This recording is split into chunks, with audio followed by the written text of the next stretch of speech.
Everyone, just wait a few minutes before everyone to join. Jason's having troubles joining at the moment, so I will hopefully see if we can fit that in.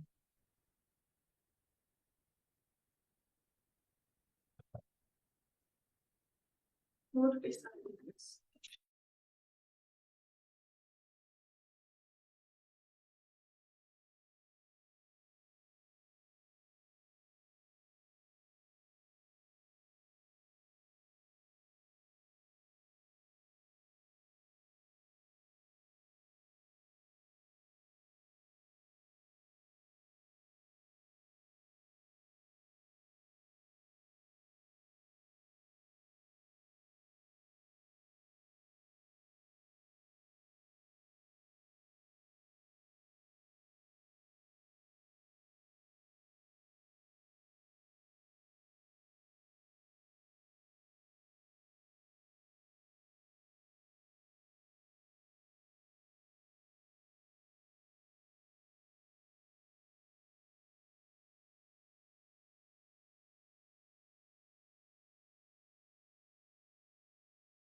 I've just put myself on mute for the moment, just waiting for Jason to join us. He's having a few technical challenges. That's why I just put myself on mute for a second.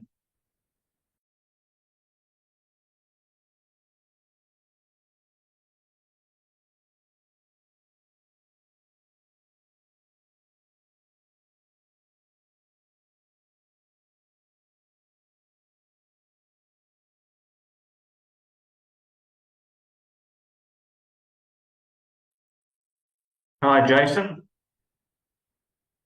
Hello. Hello. I'm so sorry about this. I have this beautiful cinematic studio setup, and overnight my laptop decided to update, which has made Zoom not work with it, which means that my fancy microphone, my fancy lighting and camera aren't going to work for us today. All right, no worries, not at all. So we've got you, and that's the most important thing. So, Cool. yeah, we'll just Sorry about the stress there. It's been, oh, if you could see the things that I've been doing this morning, running around, cables and all sorts. Anyway. We're all good. We're all here. So excellent. Well, thank you for joining me. So welcome to everyone here for the Government 365 webinar with Dr. Jason Fox on the Game Changer, which is just plugging his book, which is a really good book if anyone wants to have a look at that. And the focus is on strategy for the courageous. So it will become more apparent as we get into the conversation. Before we get started, just wanted to share what Government 365 is all about. So we're a technology company that help evaluate organisations' governance. So essentially a business health check where we help the board and the executive in terms of clarify where they're at, help them prioritise on their focuses, and then we coach them to help turn that into results. And one of the areas we look at is strategy and purpose. Many organisations have their purpose, do their strategy once a year, and then spend the rest of the year focusing mainly on operational issues. Too many don't view strategy as an ongoing conversation. And with all the uncertainty we've all been through over the last few years, it's impossible to create a strategy, be right about all your assumptions, and not change it. So I wanted to speak to someone who takes a completely different view and a much more pragmatic view, and look at strategy through a different lens, if you like. And I came and I saw Dr. Jason Fox at the IID conference this year. I got the book, read the book, and really enjoyed it. And it's more than strategy. So that's only one element. So I invited Jason to talk about it. So Jason calls himself a wizard, philosopher, masquerading as a motivational speaker and leadership advisor. Worked with some of the biggest companies in the world, Toyota, Sony, PwC, Microsoft, Johnson & Johnson, to name a few, and is passionate about helping organizations make meaningful progress. So thank you, Dr. Jason, and welcome to the webinar. Thank you so much. It's really nice to be here. I'm so glad it worked out. Yeah, that's great. So first up, I wanted to get a definition from you in terms of what do you define as strategy, or what is not strategy? I'd say that strategy is that which brings us closer to future relevance. So to be strategic is to have a sense of emerging contexts and to orientate your business models so that the actions that you're doing, the services you provide, the way that you structure things make sense given the anticipated emerging context that we may find ourselves in. So being strategic is orientating towards that, towards future relevance and towards enduring relevance. Okay, that's good definition. And I see a lot of companies who do the two days away day. They craft their strategy on a page.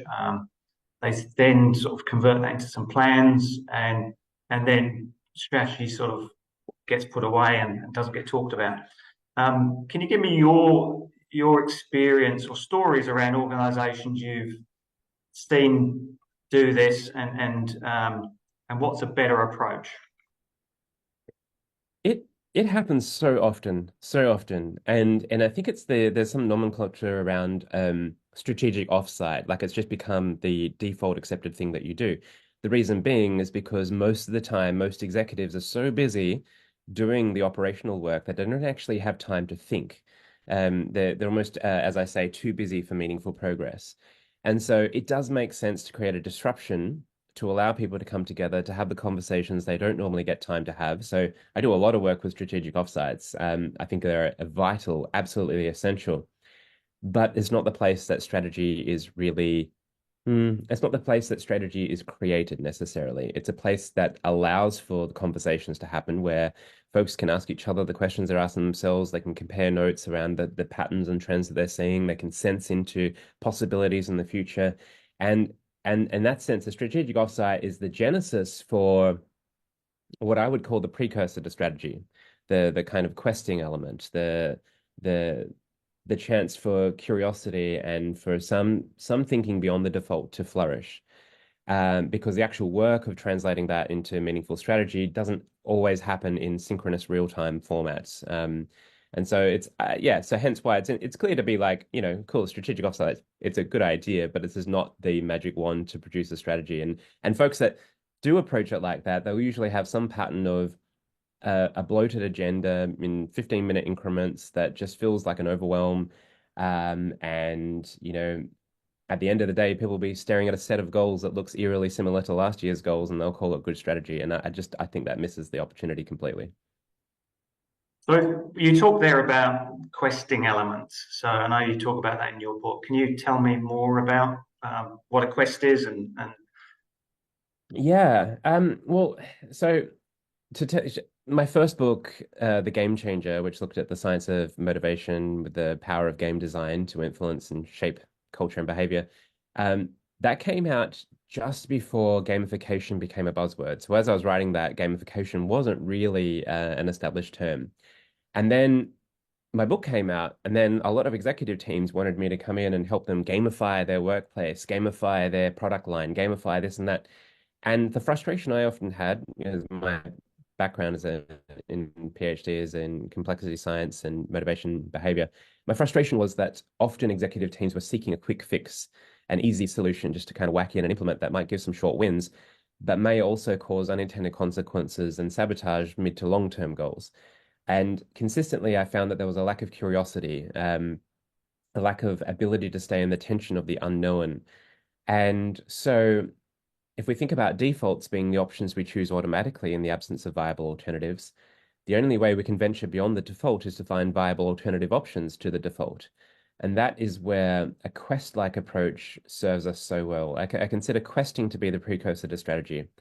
And most of the leadership world, which is largely still dominated by industrial, fairly masculine forms of leadership, is very mission oriented. It's very, figure out what you need to do, figure out the targets, the measures, the neat linear plan, and go off and execute that. And that's good for formulaic work within predictable environments, but it doesn't make sense in emerging contexts where there's complexity, ambiguity, paradox, non-linearity, uncertainty, convexivity, and doubt. And so that's where we need more of a questing approach. Can you give me some examples of some companies, you don't have to mention names, in terms of how they would go about, the questing work and what that looks like? So to varying degrees, there's a whole heap that it's just lame. It's just like they've taken the aesthetics of questing and put it onto a very default thing, and the lame version is to kind of treat it like a hackathon and come up with a bunch of ideas, and senior execs vote on the best winning ideas, and everyone celebrates, and then nothing changes. The best times that I've done this, well, first of all, it requires a level of maturity within leadership teams. So questing doesn't really work in contexts that are desperate, that are fighting for eking out small margins. It doesn't work as well. If you have good fellowship, good accord, you can then set up the conditions for questing. And one of my best examples is an organization that invested in a core strategic innovation team, so they were large enough to be able to do this. And that team was bolstered by a rotating secondment of other people from other departments within the organization. So you'd have people, fresh people coming in, people exiting out. The questing team would be effectively searching for viable alternative options to the default ways that the organization does things. And so at the time, they were monitoring things like smart contracts on Ethereum. This was way back in 2017, I think, and blockchain was still relatively new. They were looking at the intersection of emerging trends, keeping an eye on things like strategic initiatives they might deploy should the right conditions manifest. And as a result, and this is back, way before COVID, so working in the office was a thing. You'd have this wall of a quiver of options, all these initiatives that are being monitored. The core questing team would do regular lunch and learns to keep these ideas alive and in conversation within the organization. And then when the conditions seem to suggest that, this is actually, there's an opportunity for distinct strategic advantage here, let's start to experiment. And by then, people had a sense of it because they'd been exposed to the ideas and the thinking already. So the experimentations, the safe to fail experimentations would start to gather in little pockets and start to gather some momentum. And in a few examples, have resulted in spinning off multi-million-dollar companies. And so even though as I present it, it seems like a linear process, the result it's actually quite messy, but there's a cadence and a way of kind of expanding curiosity out, bringing it back in, out and in, and then also combining things like long lunches, like just genuine hang time, bringing in international experts for deep, intimate, unrecorded Q&As. All of these things help to inform and enrich the kind of in-house intelligence that an organization can wield, which results in distinct strategic advantage. Whereas many organizations that are really busy will just rely on external consulting firms, and as a result, you'll kind of get a similar kind of I'm talking about large, mega consulting firms. You'll get a similar kind of thinking to what others would get. Yeah, if you're a small, let's say small medium-sized organization, and you don't have the resources to get international experts, what's the approach to questing and strategy that you would recommend? So I do this with a few clients. The precursor to questing is fellowship. It's senius, collective genius. And so what can happen is you can have a group of, I would say, 5 plus or minus 2. So anywhere between 3 to 7 switched on folks that are curious. And then what you do is you create a cadence of sense making. So there may be certain themes that you're exploring.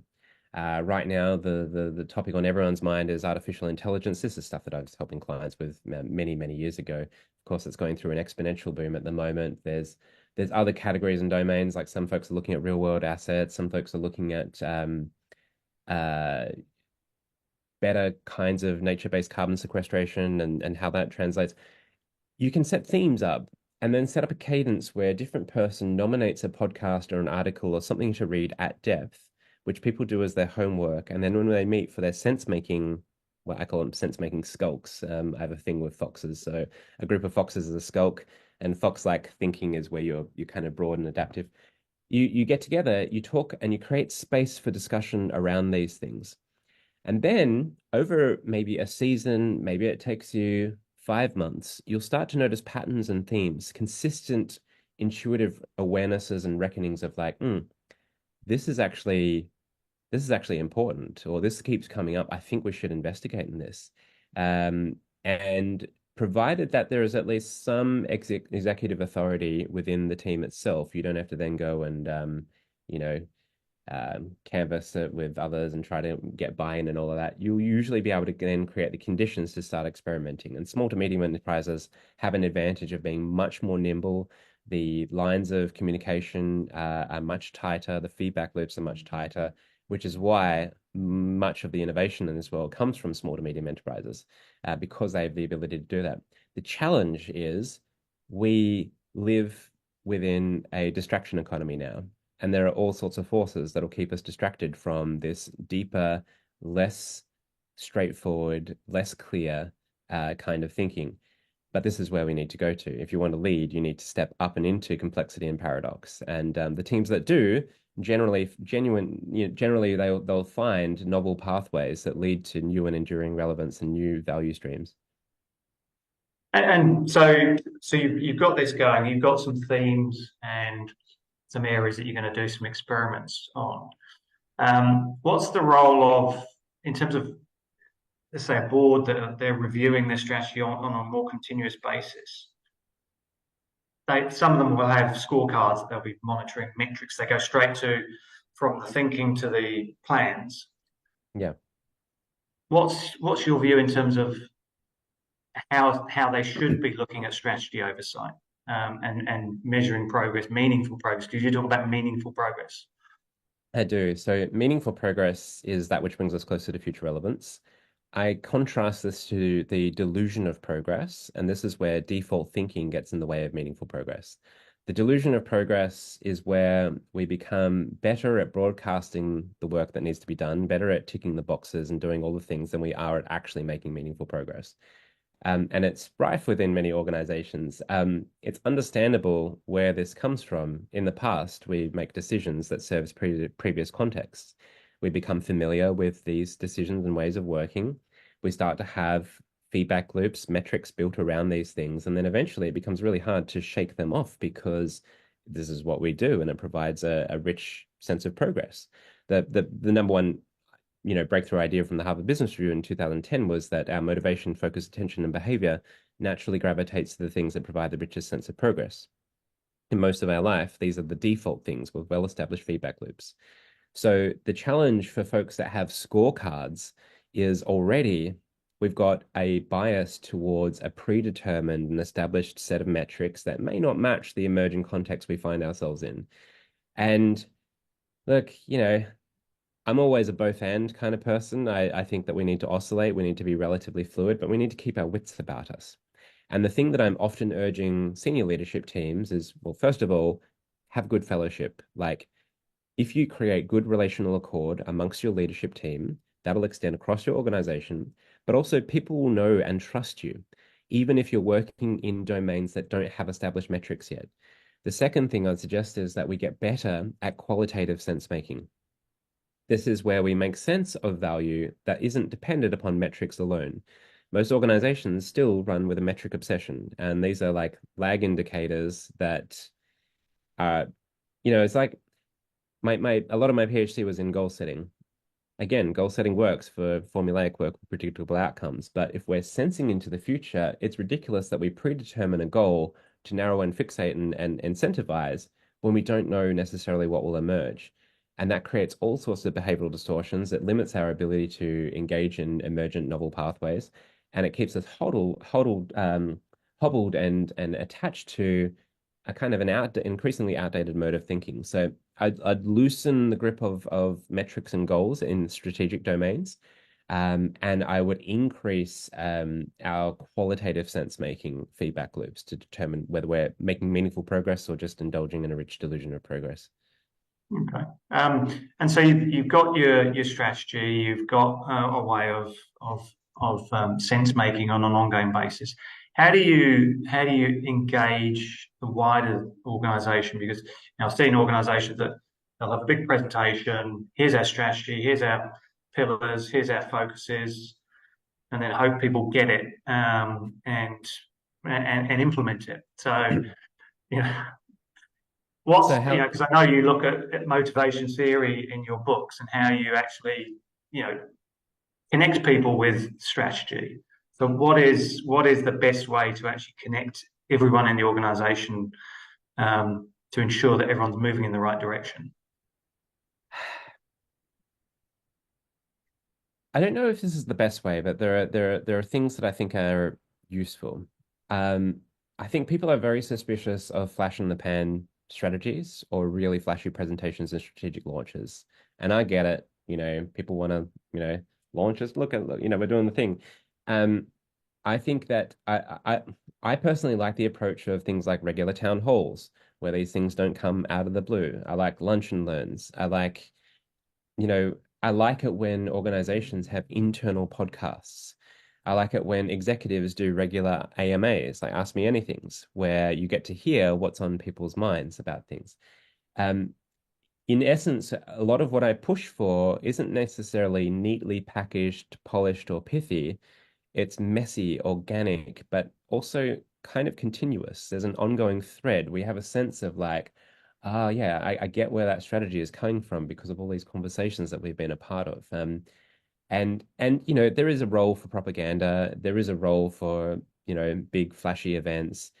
I think there is certainly a role for doing things that seem like an internal message, but it's actually an external message, so that the external folks get a sense of what the strategy is going on, and it makes sense that you do more polish for that. But internally, it's conversations and relations. It's keeping curiosity alive and a living conversation, as opposed to something that's just outsourced to a design firm and an external consulting firm to, whip up some flash presentation deck once a year or two.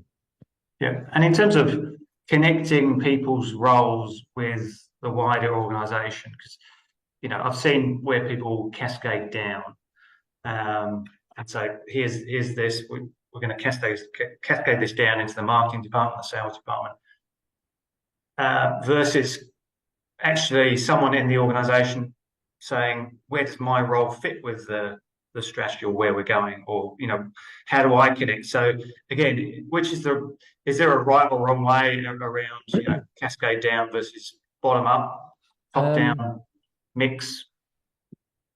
Okay, so I'll share my general stance. A lot of this is contextual, so it depends on I did some work with a very large multinational pharmaceutical firm during the pandemic, and there was a lot going on in that time, and some of the roles were quite established across different countries and districts, and depending on the size and scale, all of this influences things. But my general stance is that roles are theatrical.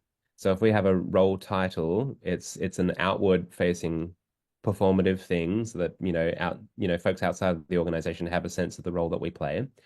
But internally, there are jobs to be done, tasks to be done, and there are different folks that may be in a position to be able to add value at that time. So internally, I have a sense that it's much more fluid. This again creates a little bit more messiness, and this does tend to work well with organizations that have healthy asynchronous communications going on. So it's not just dependent upon gathering together for meetings, when then off people go and they've got their role and their metrics and so on. And I'm not saying that people don't have a role internally. They have a sense of it, but it's not rigid. And you'll never have this situation where people are saying, that's not my role. Because if we have a sense of something that needs to be done, surely folks would lean in and do it and coordinate around that. Now, this, again, as I keep saying, it requires a high level of maturity amongst the leadership team. There's this wonderful person I read, a philosopher and a meta-rationalist who writes a blog at meaningness.com, where he talks about or it wasn't metarationality.com. Anyway, he talks about this kind of sense where, leaders mature outside um, outside of just thinking within the system itself, and to start thinking about them like from a meta system perspective, where they're like, okay, I see what needs to be done here, but I also see that no one's paying attention to this bit over here. So I'm going to do something about that now, but then I'm also going to make that visible so that maybe we can kind of form something a little bit better, because this is not my expertise, but this needs to be done because otherwise it's going to impact the clients or whatever. So long story short, roles great for an external facing thing. Internally, let's be a little bit more fluid and playful with them and keep attuned to reality as it emerges. And this is an improvisation concept. Like when you're improvising, you work with reality, you work with what emerges. You don't say, this is not my character, this is not my role, I was told that I'm this. It's like whatever emerges is what emerges, and we've got to work with the reality that emerges. Mm-hmm. And I've heard the phrase around emergent strategy versus planned strategy. And I heard the example of IKEA, people who know IKEA in terms of how they got to their business model of essentially having a warehouse where people walk around the warehouse picking up pre-packed goods, and they used to actually sell furniture, fully equipped furniture in shops. And their strategy emerged through changes in the environment, changes with suppliers. So I'm interested in your view on, is what you do essentially emergent strategy? You're reacting to what's changing in the environment. Yeah, I would say that it's like a both and. Like you have established operational strategy, and that should serve you for about 80% of the time. Because organizations, as they develop, you have established defaults, and defaults aren't bad. Defaults save you time and cognitive angst. And if you've got established defaults, that is great. The issue is when the defaults become 99% of the time and we have no room for creative emergent thinking. That's where we run the risk of busily working our way into irrelevance. And so what we don't want to do is make prudent decisions all the way until we realize that we're no longer relevant. We want to allow some room for the emergent strategy to complement the established operational strategy. And I mean, from my sense of things, the operational strategy side of things is much easier than the questing stuff. You've got established precedents, you've got established metrics, you've done this before, you've got lessons that can that can be integrated. So keep doing that, of course, and have that the majority of your focus. But let's also not have that become so much of our focus that we lose the ability to engage in what I'd call meaningful progress. Because again, metric obsession, distraction economy, we're all so busy and tired. It's natural that we favor quick fixes, familiar solutions, and default ways of doing things. It's very easy for these defaults to become what we spend all of our time doing. Hence, back to the original question of like strategic offsites. No, we need to occasionally disrupt the default patterns to allow time to progress some of the deeper conversations. So yeah. Yeah, and so a mixture of, you're saying essentially the operational strategy that people have done, the traditional, I suppose, mixed with the emergent, the questing. One thing I'm interested in is when people do their strategy and their operation, they jump quickly from from thoughts to a plan on the page to initiatives. What's the role of the hypothesis or the logic behind a strategy? Because you can, if you jump straight to metrics, then you're measuring potentially flawed strategy. So versus actually what's the challenging people's assumptions as to how they got to that strategy in the first place. Again, I just feel like these need to be living conversations.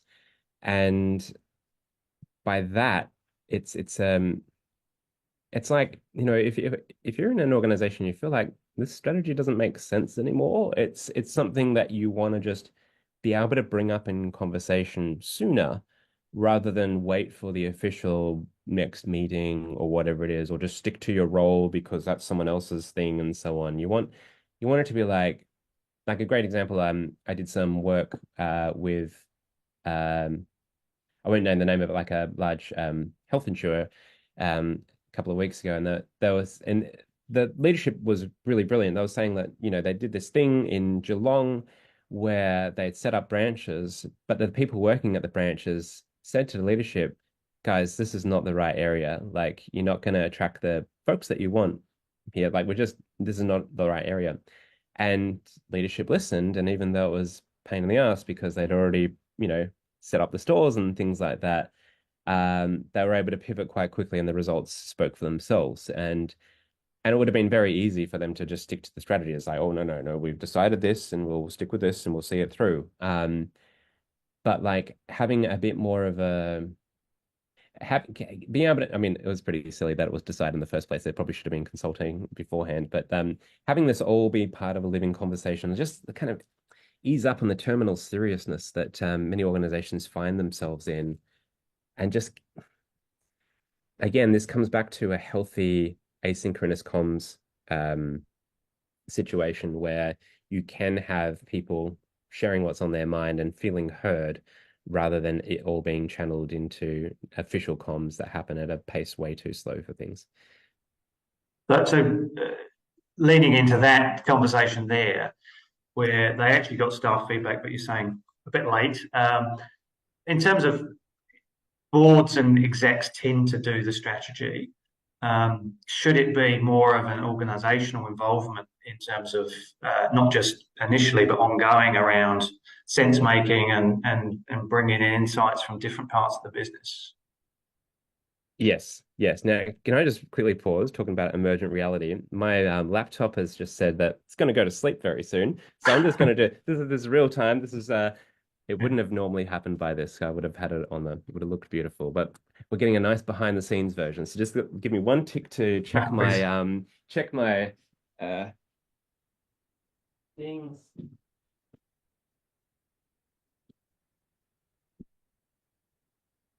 If anyone's got any questions they want to put in the Q&A, feel free to put some questions in.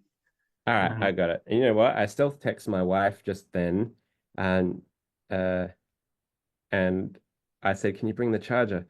And then turns out I had the charger anyway. So cool. Anyway, we're good now.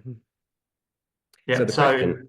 So it's just around involving employees throughout the business. So yeah, it tends to be the board and the exec set the strategy and monitor the strategy, and then people hear about it occasionally. But I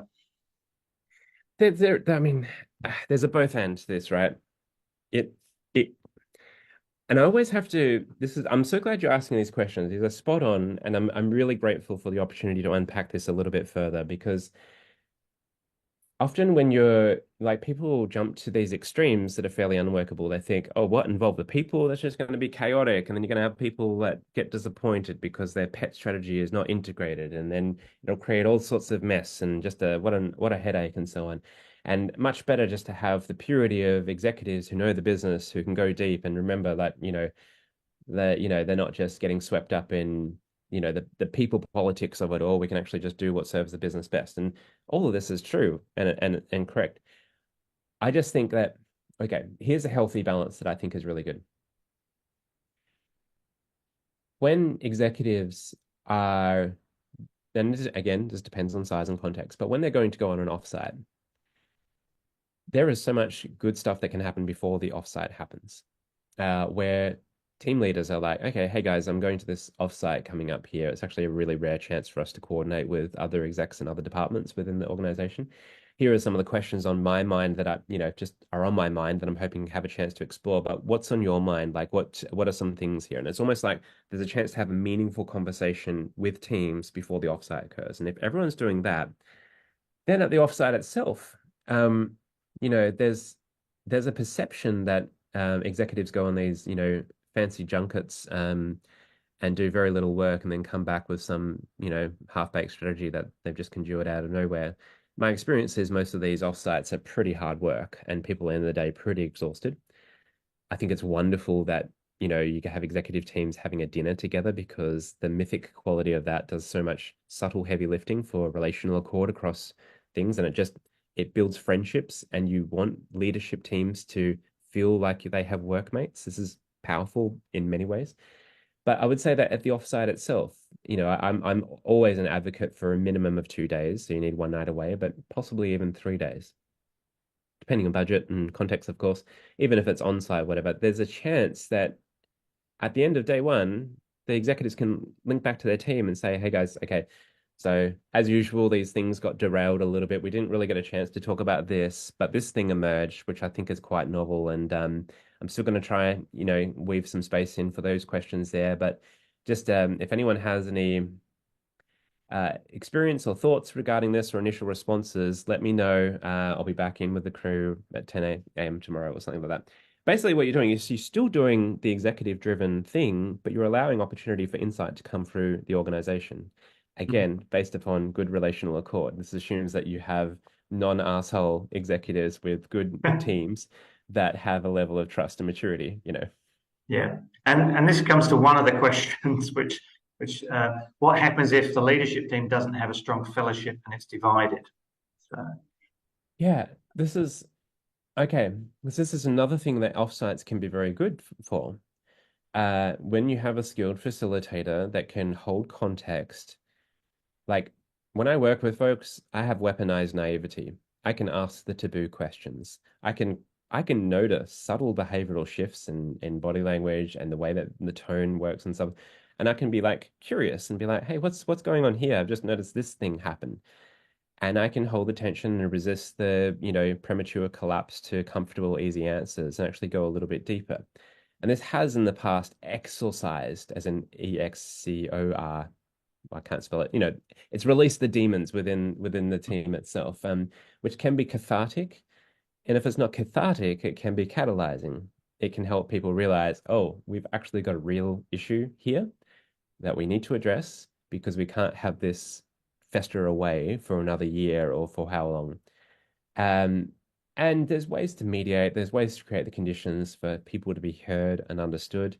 Um, but fellowship is just so vital. Like if you don't have that, what you're going to have, if you don't have a sense that your team has your best interest at heart, that you feel a sense of collegiality, that you have an environment of mutual encouragement, if you don't feel collegiality, a sense of comradeness, a sense of mutual accord, then you're going to be insecurity flexing with way too many PowerPoint slides, or with this, bravado and bluster. You'll have your armor on, you'll question the motives of others. It'll just lead to a lot of wasted time and effort, which unfortunately doesn't really translate sometimes when I'm working with clients, when I'm trying to emphasize that an offsite, you want to allow so much time to breathe. Like you don't want a jam-packed agenda. You want to actually have time for folks to arrive, to go for a walk together, to hang out a bit, as well as talk about the important things. But you just want to allow the conditions for healthy seniors and fellowship to emerge. Now, if we look where fellowship and seniors mostly emerged, in the term seniors, with Brian Eno, jazz musician, talks about like the scene where you have these different jazz musicians coming together, sharing their talents and improvising and jamming together. Amazing music came out of it. You had the coffee houses and intellectual speakeasy salons where, folks would gather together in good friendship and good cheer, still challenging each other, not just like being nice, but like that spirited kind of sense. That's what we want to cultivate. If we don't have that, it's going to be very difficult to get any kind of significant innovation happening, because it's just not going to be the requisite trust. yeah. And a linked question is, how do you incorporate the dinosaurs? So people who are maybe, No, I love stuck that. in their old ways. Well, I think there's a reimagining of the role. And one of the things I feel like society could genuinely benefit from is a rekindling of the notion of eldership. And in an organizational context, there are ways that the so-called dinosaurs, where roles, the mythic nature of it can be reimagined, and that like these are folks that have weathered so many different contexts, that have seen so many different patterns play out, that have hard-won wisdom and insight, and it's worth listening to. And Mm. it's worth integrating that perspective into the mix. Like there was this horrendous phase from 2010 to 2020 where the kind of emergent theme was move fast and break things. This kind of Silicon Valley, strategy mantra. That's terrible. Like, yeah, cool. You've broken things. We've got Airbnb that's essentially destroyed communities and local, homes and stuff like that because it sapped the local community life. We got Uber doing its, move fast and break things. This attitude.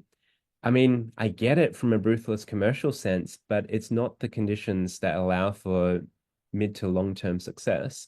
It might give you the short wins, but there is wisdom that needs to be heard and listened to. So the antidote to moving fast and breaking things is to move quietly and plant things. And I feel like sometimes, even just from an interpersonal sense, the wisdom of folks that have negotiated in different contexts, that have seen different things play out, it's just there is a vital role that needs to be honored and heard and integrated into the decision-making matrix of like how we, not matrix, in the decision-making mix of how we make sense of things. Yeah, no, great. And the last question I want to ask is just around rituals. So you talk about, having rituals that can keep this alive and keep the curiosity and ambiguity alive. So what are some typical rituals that you see that work? So ritual it can be a loaded term. It can make people think, oh, what the hell? This is naff. I don't want some woo bullshit in my world. When I think of ritual, I think of it as a sacred routine where we deliberately carve out time against the grain of busyness to progress the things that matter. So an annual offsite or something like that is an important ritual. We're coming up to the end of the year. Many families have rituals where, despite how busy it is and how difficult it is to get together, we make the effort to get together because it's important. And personally, I have a ritual of daily journaling, which I do once or twice a week. If I That's a joke, by the way, dry humor, but if I miss my ritual, like if it's been a week and I haven't journaled, it's an early indicator that something's not quite right, and it's a chance for me to reflect what's going on here that I can't even make the time to do morning journaling. So in organizational context, there are rituals that either that can happen or maybe once did happen but don't happen anymore. Many organizations used to have a time where they would have cake on Tuesday morning, tea together, and just compare notes about what they're doing, or they'd have beers on a Friday afternoon, or they would do a long lunch once a month together where people just go to a restaurant and have a nice meal over a longer period of time. These rituals do all sorts of subtle heavy lifting when it comes to the interpersonal relational accord between folks, but what's happened for many organizations is they've stopped doing that because inevitably people have become busy and COVID came and remote work. And as a result, we haven't had the same outlets for that kind of, for folks to ask each other the questions they're asking themselves, for folks to kind of share what they're seeing emerging on the horizon. And so it could be an opportunity for folks to consider rekindling such rituals or creating them or making some room for that. So it's not just dependent upon a once a year event or a once a quarter town hall or something like that. Right. Well, that's fantastic. So, what I got out of this is, I love the fellowship before quests. So actually how you bring people together and how you involving the whole of the organization in strategy, not just the board and exec, and actually some of those rituals and communication, so continuous communication, the quests of having multiple quests, and the curiosity in keeping that tension alive about the unknown, and so not everything's planned out down to the minute detail. So yeah, I love the conversation, and I really appreciate your time, Dr. Jason, for spending it with us. If people want to go out and I know you've got multiple books. The Game Changers one. What's your other books that you've got? How to Lead a Quest. How to Lead a Quest, right? So two great books that you should have a look at. It's very, very good thinking, and I looked at a book based on strategy on the research and all the stuff you're talking about aligns perfectly with what the research says about strategy. So yeah, appreciate you spending the time, and good luck for the rest of the year. Hope your journaling goes well and you're getting that done more often, and you have great Christmas rituals. So, Thank you. Can I also just say thank you so much for the depth, intelligence, and curiosity in your questions as well. This is very refreshing. I really appreciate that this was so tailored to this context. It was a joy for me, and I really just appreciate the effort that you've put in. And it's clear that you have your finger on the pulse and you have a deep empathy for the kinds of challenges that leadership teams face. And so, yeah, I really appreciate this. Thank you. great. Thank you very much. You have a great rest of your week. Thanks Cheers, everyone mate. for joining us, and we'll have this on our website in the next day or two. Okay, everyone. Thanks. Oh, I've got a couple of questions. Hang on. So Ooh, might be. ooh. Oh, nice. Uh, what place do you think retros have in strategy? Oh Retros. yeah, right, like retrospectives, um, and retro music and so on, I guess, and fashions. Retrospectives, yeah, I love it. I just, it's a sensibility. I'd consider it. It's like you have an awareness of sensibility. It's like, hang on, it just makes sense. Before we keep going forward as on to the next thing, let's just reflect kind of what worked, what didn't work, and so on. So I worry sometimes when these things become too formalized because people start to switch off because they know the pattern. But if they're kept alive as a sensibility, I think retros make a lot of sense and are definitely something that's healthy to integrate. Good question. And one last question: which of your books did you enjoy writing the most? Well, How to Lead a Quest, I enjoyed writing the most. It's not quite as popular as The Game Changer, but I love it so much. Yeah, I mean, my wife illustrated it. It's got the inevitable kraken of doom, which feeds upon the sweet nectar of your impending irrelevance. It's got like a whole heap of like mythical things woven throughout. It was fun to write, and fun to kind of weave like some pretty serious business sensibilities through rich mythical metaphor. So yeah, that was fun. Excellent. All right, we've got one more come through. Got to get some good questions coming through at the end here. Well, thank you. All right. Well, thank you very much. Thanks, everyone, and have a great rest of your week. Take care. Cheers. Thanks, Dr. Jason. See you. Yeah, bye.